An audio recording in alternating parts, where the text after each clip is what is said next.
कहियो न बेटा हमर बाबू ओ कहल कइले बाबू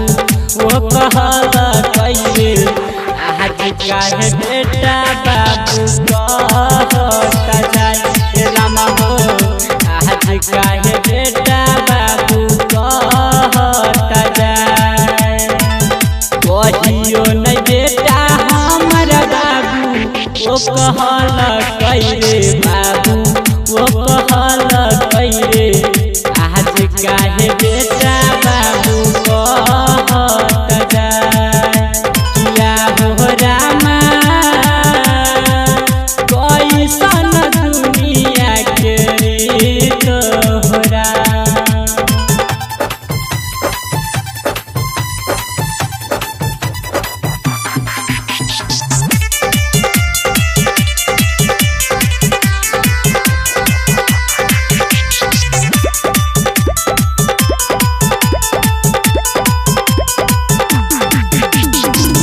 कहियो न एक चूरू पानी या पिएला कइले पानी या पिएला कइले आज गंगा स्नान कराबई हो रामा हो आज गंगा स्नान कराबई हो राम कहियो न बेटा हमर खाना ओ खिएला कइले खाना ओ खिएला कइले आज मन भलाया हरला बई हो राम किया हो रामा कैसन दुनिया के तोहरा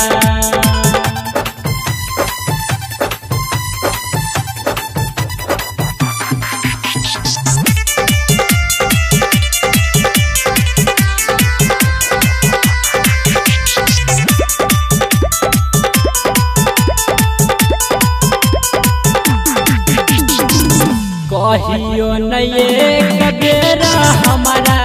लकुहा कलैले हमारा लकुहा कलैले आज बेटा कहन तकिया जाई हो रामा हो आज बेटा कहन तकिया जाई हो राम सहज बात कहै राइटर सोनू प्रजापति हो सोनू प्रजापति हो राम गाई के दोहरा बई हो रामा हो आज बेटा बाबू